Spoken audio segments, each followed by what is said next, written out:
할렐루야! 다시 이렇게 온라인으로 예배를 드리게 되었는데요. 여러분, 우리가 이 시간에 화면을 통해서 예배 드리지만 우리의 마음은 더 뜨겁게 주님을 찬양하고 예배하는 시간 가졌으면 좋겠습니다. 우리 모여있지 않기 때문에 힘차게 신나게 찬양하지는 못하더라도 더 깊게 주님을 묵상하면서 더 깊게 주님을 예배했으면 좋겠습니다. 내 주를 가까이라는 찬양인데요. 우리 주님께 더 가까이 나아가는 오늘 이 시간 되기를 바랍니다. 내 주를 가까이 더욱 가까이 주님을 가까이 하니 내게 복이라 내 평생 소원은 내 평생 소원이 영원한 주의 나라 안에 사는 것 내 주를 가까이 더욱 가까이 주님을 가까이 하니 내게 복이라 내 주를 가까이 더욱 가까이 주님을 가까이 하니 내게 복이라 내 주를 가까이 더욱 가까이 주님을 가까이 하니 내게 복이라 내 평생 소원은 내 평생 소원이 영원한 주의 나라 안에 사는 것 내 주를 가까이 더욱 가까이 주님을 가까이 하니 내게 복이라 내 주를 가까이 더욱 가까이 주님을 가까이 하니 내게 복이라 더욱 가까이 더욱 가까이 주님 앞에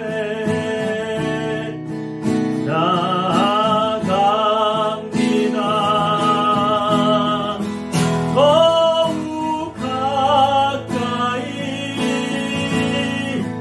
더욱 가까이 주님 앞에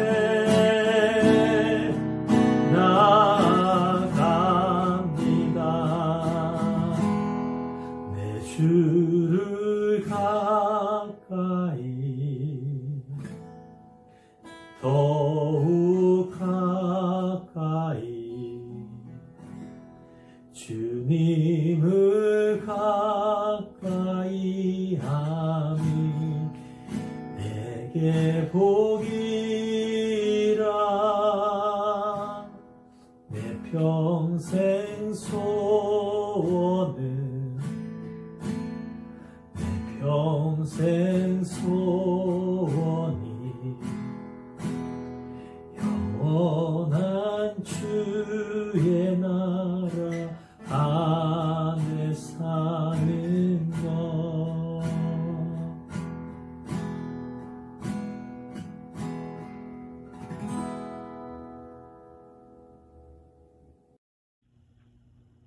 사랑의 하나님, 한 주간 우리를 지켜주시고 거룩한 주님의 날에 찬양과 기도와 경배로 예배드릴 수 있도록 인도하여 주신 큰 은혜에 감사드립니다. 주님, 지난 한 주간 말씀을 우리의 행동의 근거로 삼지 않고 순간순간의 이익만을 위해 쉽게 타협하며 살아온 우리의 죄를 고백합니다. 오직 주님으로 인해 참 기쁨과 소망이 넘치게 하시고 저희 안에 헛된 마음들이 변화되어지는 복된 시간 되게 하여 주세요. 계속되는 코로나 바이러스와 많은 비피해에 마음이 연약해지고 무기력하게 살 때가 많이 있습니다. 저희들이 주님 외에 다른 어떤 것에도 흔들리지 않고 마음 두지 않도록 이 시간 다시 한번 붙잡아 주시고 그 담대한 믿음으로 온 성도들이 굳게 세워지게 하셔서 하루빨리 이 모든 재난을 함께 극복할 수 있도록 해주세요. 오늘 귀한 은혜의 시간에 하나님의 말씀을 전하시는 목사님을 위해 기도합니다. 말씀 전하실 때 성령의 능력으로 기름 부어주시고 하나님의 귀한 말씀이 선포될 때 우리의 삶이 치유되고 회복되어 하나님께 온전히 쓰임받는 삶이 되게 하여 주세요. 주님, 저희는 너무나 연약한 존재라서 늘 실수하고 넘어지며 주님 없이는 완전한 삶을 살 수 없는 존재임을 고백합니다. 오직 주님만이 저희를 구원할 수 있음을 믿습니다. 늘 함께 하시며 지켜 보호하여 주세요. 전심으로 주님만 의지하며 주님을 찬양합니다. 이 시간 예배 가운데 성령님의 능력으로 함께하여 주세요. 모든 감사와 찬양과 영광을 주님께 올려드리며 거룩하신 예수 그리스도 이름으로 기도드립니다. 아멘. 다음 세대 교회 소식을 전하도록 하겠습니다. 코로나 사건이 더 확장됨으로 인해서 우리가 함께 모일 수 없지만 더욱 주님을 각자의 자리에서 묵상하는 그런 귀한 시간이 되기를 소망합니다. 예배 가운데 여러분들 헌금은요, 온라인 계좌를 통하여서 여러분들 헌금을 해주시면 감사하겠고요. 예배가 함께 모여서 드리는 예배가 다음 주까지는 저희가 어려울 것 같습니다. 그 이후에는 정부의 발표에 따라서 저희가 할 수 있을지 없을지는 그때 상의 후에 공지하도록 하겠습니다. 사탄이 우리가 함께 있는 것을 싫어하나 봅니다. 그래서 계속 떨어뜨리는데요. 우리가 사단에게 지지 않았으면 좋겠습니다. 몸은 떨어져 있어도 마음은 더 서로를 그리워하고 마음은 떨어뜨릴 수 없다라는 것을 우리가 이 시간에 보여주었으면 좋겠습니다. 그래서 이 사탄의 계략에 우리가 빠지지 말고 더 주님을 묵상하고 더 서로를 사랑하는 그런 귀한 시간을 보내는 저와 여러분 되기를 소망합니다. 이상으로 다음 세대교회 광고를 마치도록 하겠습니다.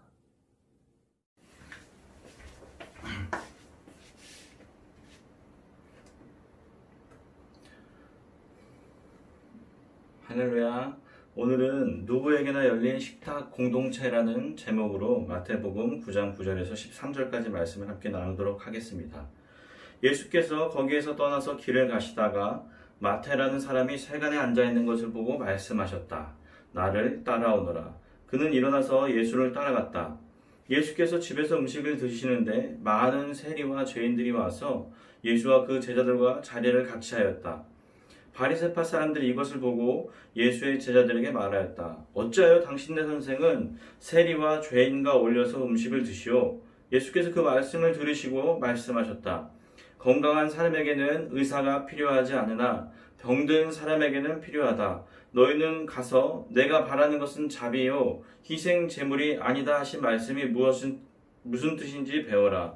나는 의인을 부르러 온 것이 아니라 죄인을 부르러 왔다. 아멘. 오늘 말씀을 보니까 예수님은 누구에게나 호감을 불러일으키는 그런 호감형의 인간은 아니셨던 것 같습니다. 약한 사람들에게는 한없이 다정한 분이셨지만 권력에 중독된 채 살아가는 이들에게는 그렇게 호락호락하거나 편한 존재는 아니고 아주 불편한 그런 존재였다는 것입니다. 예수님은 잘 길들여지지 않은 분, 요즘 세대 말로 하면 좀 사회성이 없는 분, 아니면 융통성이 좀 부족한 분이라고 표현할 수 있을 것 같습니다. 적당히 사람들의 눈치를 보면서 그들의 비위를 맞추는 일에는 영 서툰 분이었다는 말입니다. 본문에 속해 있는 마태복음 9장은 당시에 힘이 있는 사람들과 대립하는 예수님의 모습을 보여주고 있습니다. 1절부터 8절까지는 율법 학자들과의 갈등을 보여줍니다. 주님은 사람들이 데려온 중풍병자를 향해 기운을 내라 아이야, 너의 죄가 용서받았다 라고 말씀하셨습니다. 율법 학자들은 즉시 그것을 하나님에 대한 모독으로 생각했습니다.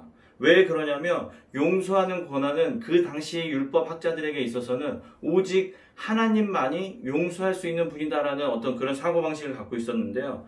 그 권한, 오직 하나님께만 귀속되어 있는 권한을 인간인 네가 무슨 권리로 그 권세를 사용하느냐라고 약간 이단시하는 그런 시각으로 예수를 바라보고 있었다라는 거죠.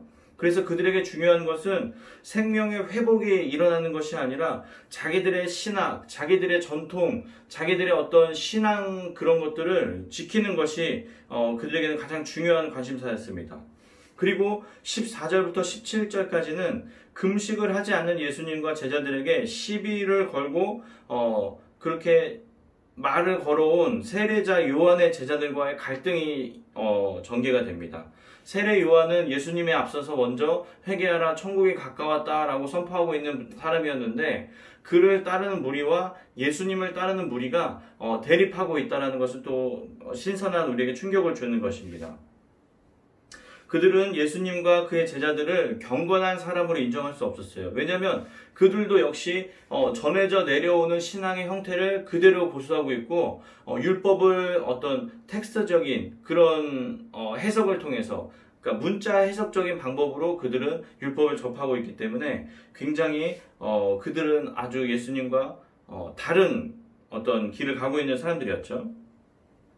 경건한 사람은 기도, 금식, 구제에 힘써야 된다고 배워왔는데 하지만 예수님은 먹고 마시는 일에 열중하는 것처럼 보이는 그런 모습을 보고 그들은 상당히 거리감을 느끼고 있었다는 거죠. 주님은 혼인잔치의 손님들이 신랑이 신부들과 함께 있는 동안에 슬퍼할 수 있느냐라고 말씀하심으로써 그들이 빠져있던 형식주의의 완고함을 이렇게 우회적으로 드러내셨습니다. 오늘 본문인 9절부터 13절, 그 중간에 있는 9절부터 13절은 세리인 마태를 부르신 후에 벌어진 갈등을 보여줍니다. 주님은 길을 가시다가 세관에 앉아있는 마태를 보시고 다짜고짜 나를 따라오너라 라고 말씀하셨습니다. 예수님 시대 당시는 제가 얘기했죠, 항상 로마가 세계를 주무르다가 이제 더 이상 혼자서 통치할 수 없으니까 분할 왕국, 유대에게는 헤롯 왕을 세워서 이제 유대를 분할 통치하고 있을 때잖아요. 그래서 그 각 지역에 있는 세금들을 걷어다가 로마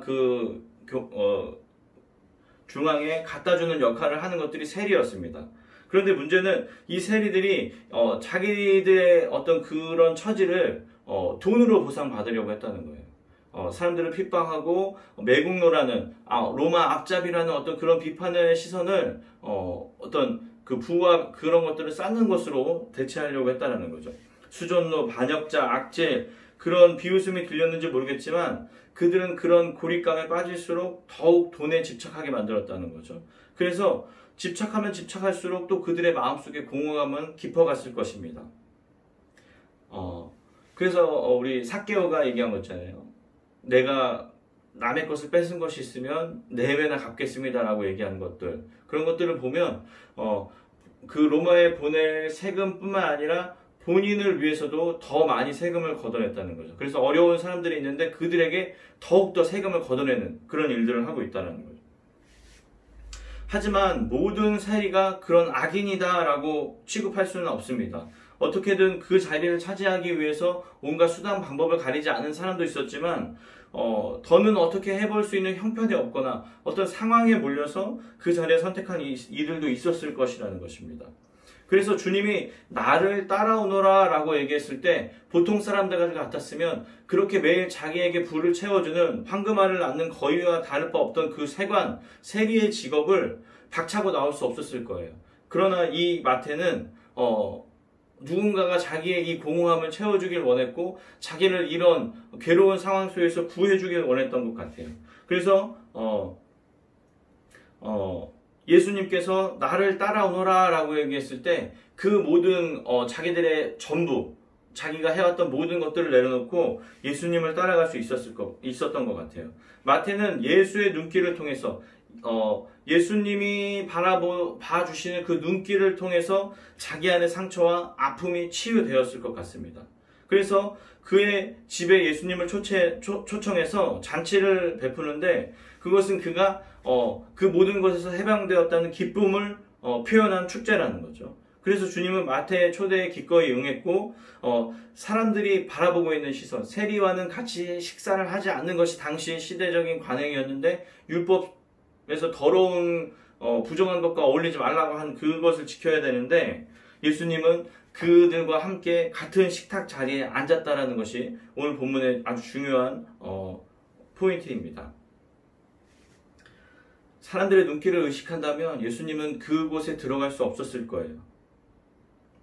그러나 예수님은 당시에 대한 예수님 자신에 대한 사람들의 오해를 두려워하지 않으셨습니다.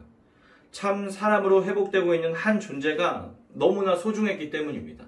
그 세리라는 마태가 너무나 소중했기 때문에 예수님은 그 모든 사람의 어떤 그런 차가운 시선도 아무렇지 않았다는 거죠. 그리고 또 많은 세리와 또 죄인들이 같이 그 자리에 와서 식사를 했다라고 합니다. 적어도 그 자리에서는 사람과 사람을 나누고 또 문화나 종교적이나 아니면 사회적 편견이나 이런 것들이 통용되지 않는 자리였다는 거죠. 누가 외부에서 그렇게 해 이렇게 인위적으로 그렇게 한 것이 아니라 그냥 저절로 사람과 사람 사이를 나누는 벽이 허물어졌을 때 그들에게 찾아온 것은 기쁨과 평안과 안식이었다라는 거죠.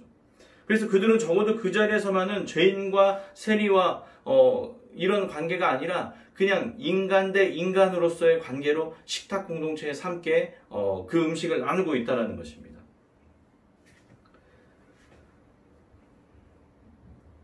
예수를 잘 믿지 못하는 사람들은요 편견이 있어요.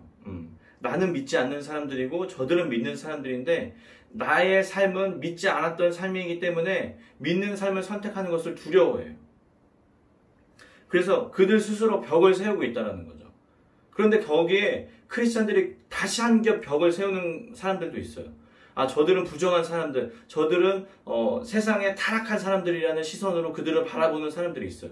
그래서 벽이 굉장히 두꺼워지고 있는 거죠. 그러나 우리는 예수님께서 보여주셨던 그 가르침 그대로 세상의 그 벽을 허물기 위해서 우리는 우리의 벽도 허물고 그들의 벽 가운데 가까이 가서 그들에게 손을 내밀고 그들과 같은 자리에 함께 있어야 하는 것입니다. 다시 말씀으로 돌아와서 그것을 본 모두가 기뻤던 것은 아닙니다. 자기 세계에 갇힌 채 밖으로 나올 수 없는 그런 꽁꽁 묶여있는 사람들이 있습니다. 바로 바리새파 사람들을 말하는 거죠. 제가 얘기했잖아요. 바리새파 사람들은 율법주의자들, 그러니까 우리의 것을 지키자, 우리가 전해져 내려온 그 율법을 지키자라고 해서 규칙적이고 틀에 박힌 삶을 살고 있던 사람들이라는 거죠. 그들이 이야기합니다. 어찌하여 당신네 선생, 야 니들을 가르치고 있는 그 예수라는 사람은 세리와 죄인들과 어울리면 안 된다는 사실을 알면서도 어떻게 음식을 먹고 있냐? 라고 이야기합니다. 그들은 예수님을 인정하고 싶지 않았습니다. 왜냐하면 인정하는 순간 자기들이 갖고 있던 모든 것을 부정해야 했거든요. 그가 경건한 사람이라면 세리와 죄인과 어울려 식사를 하지 않았을 것이다. 니네는 그러니까 가짜다 라고 평가하고 있는 겁니다. 그들은 어디 있었는지 모르겠습니다. 집 안에 들어와 있지는 않았을 거예요. 그러나 집 밖에서 그들의 일어나는 일들을 일거수일투족을 감시하면서 어떻게든 그들을 비판할 꼬투리를 잡기 위해서 집중하고 있었다는 것입니다. 그런 사람들의 사고는요, 경직돼 있어요. 단단해져 있어요. 그래서 익숙한 세계에만 머물 때 새로운 구원의 사건이 일어나는 경우는 없습니다. 그러니까 우리가 익숙하지 않은 곳에 나와서 그 틀을 깨고 나와야 돼요. 새가 알을 깨고 나와야 하는 것처럼 우리는 가끔 알을 깨는 고통을 능동적으로 받아들여야 합니다. 그래서 선교지에 나가는 사람들도 있고요. 그래서 부르심을 따라서 목회에 헌신하는 사람들도 있고요. 그냥 평범하게 이어질 삶이 아니라 그 모든 것들을 단절하고 새로운 곳으로 나아오는 사람들이 있다는 것입니다. 율법과 전통을 철저하게 준수한다는 이 바리새파 사람들, 그들의 자부심이야말로 그들을 가두고 있는 철창이었습니다. 하나님의 아들인 예수 그리스도가 예언대로 이 땅에 왔음에도 불구하고, 그리고 그들이 율법을, 예수님이 하나님을 사랑하고 네 이웃을 사랑하는 것이 니들이 배워온 율법보다 훨씬 중요하다라고 가르치고 있음에도 불구하고 그들은 무언가에 갇혀서 그 말씀을 들으려고 하지 않고 있다는 것입니다. 낯선 것은 용납할 수 있지만 자기들의 일상을 침범하고 깨트리는 것은 용납할 수 없었던 것입니다. 예수님이 바로 그런 존재였어요. 사회성이 부족했어요.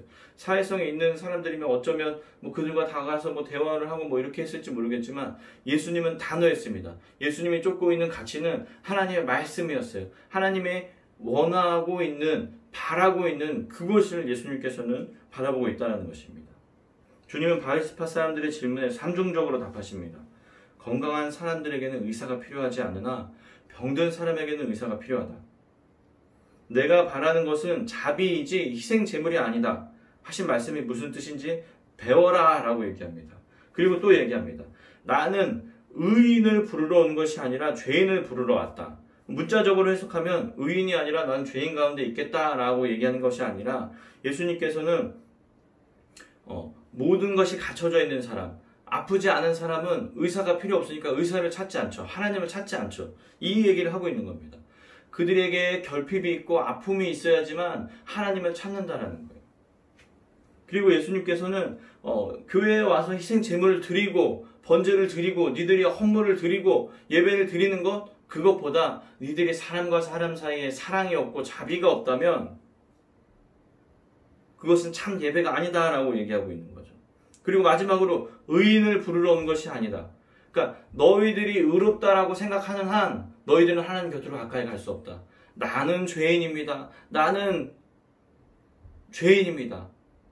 하나님 용서해 주세요라고 엎드리는 사람에게만 예수님께서 구원이 있다라고 이야기하고 있는 것입니다. 스스로 건강하다, 의롭다 하는 이들에게는 언제나 다른 이들과 자기들의 차별성을 강조하렵니다. 나는 부정하지 않아. 나는 거룩해.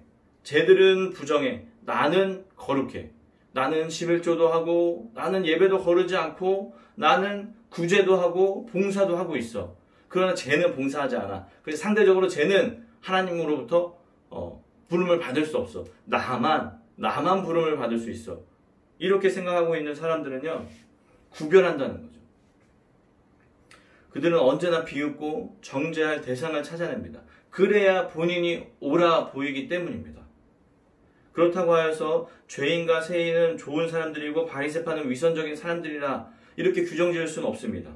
사실 바리새파 사람들처럼 철저하게 사는 이들이 어디 있겠습니까? 그들의 문제는 사랑으로 사람을 받아들일 만한 여유 공간이 없다는 것입니다. 지금 주님은 버림받은 자의 모습으로, 멸시당하고 외면당하는 자의 모습으로 오고 계신지 모르겠습니다. 그러니까 우리 주변에 그렇게 누구 하나 없이 외롭고 갇혀있는 사람, 그리고 또 죄를 지었다고 멸시받는 사람, 그리고 외모가 더럽고 행색이 추레하고 행동이 비상식적이고 거칠고 그런 사람들은 우리의 거부의 대상이죠. 그러나 예수님은 그런 사람의 모습으로 오시고 계신지도 모르겠습니다. 오늘날 우리는 예수 그리스도의 피다, 예수 그리스도의 살이다, 그것을 먹고 마시는 성찬식을 1년에 한두 번 정도 하고 있습니다. 이런 성찬의 식탁은요, 예수 그리스도께서 보여주신 모습이거든요. 가르치고 치유하고 먹이고 예수님의 사역이거든요.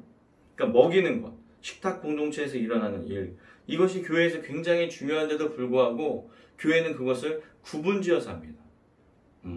뭐 교회에 나온 지 얼마 안 되는 사람은 이걸 할 수 없고요. 나이가 어린 사람은 이걸 할 수 없고요.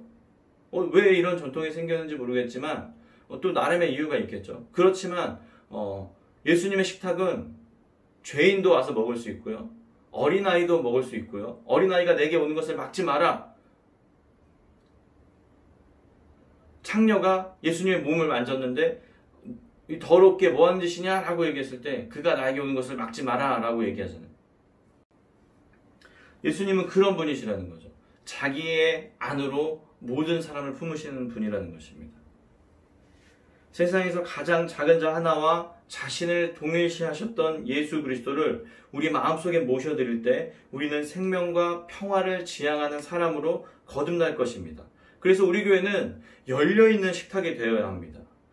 차별적 식탁이 아니라 우리 교회의 성도들, 우리 교회 교인들 뭐 이렇게 하지 않잖아요. 우리가 누구나 와서 점심 드시러 오세요. 예배 나오라고 하지 않고 와서 식사 같이 하시죠 라고 얘기하면 좋을 것 같습니다.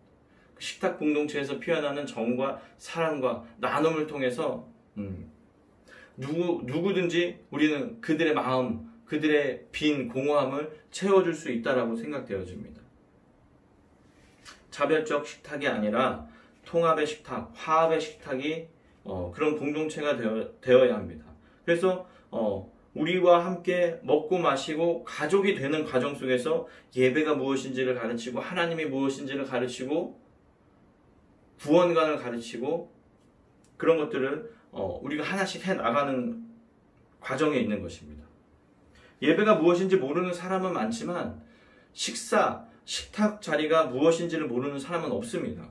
그래서 우리는 모두에게나 열려있는 식탁에 나아옴으로써 하나됨의 기쁨을 한껏 누릴 수 있는 그런 공동체가 되었으면 좋겠습니다.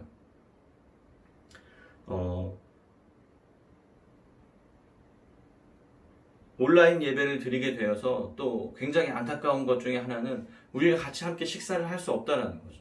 우리가 날마다 어쩌면 일주일 동안 그 시간을 기다리며 왔는지도 모르겠습니다.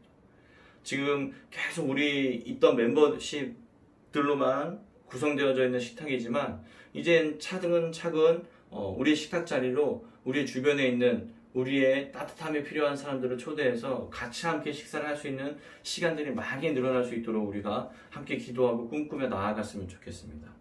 기도하겠습니다.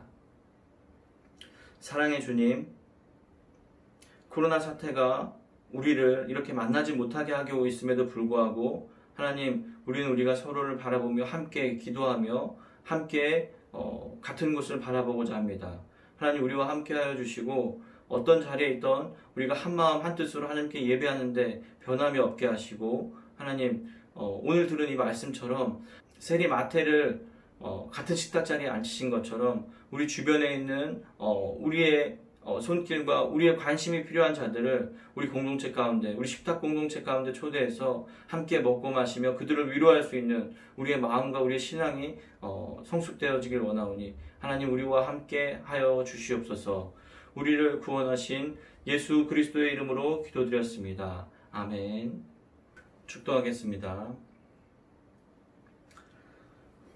오늘 이 시간 모두가 피하는 마태의 식사 초대를 거부하지 않으시고 함께 하신 예수 그리스도의 은혜와 예수 그리스도의 공동체로 마태를 부르신 하나님의 사랑하심과 우리를 늘 보호하시고 인도하시고 가르치시는 성령님의 따뜻함이 오늘 말씀에서 만난 예수님의 모습대로 소외된 자 곁에 있기로 다짐하고 손을 내미는 성도들에게 함께 하시기를 축복합니다. 아멘.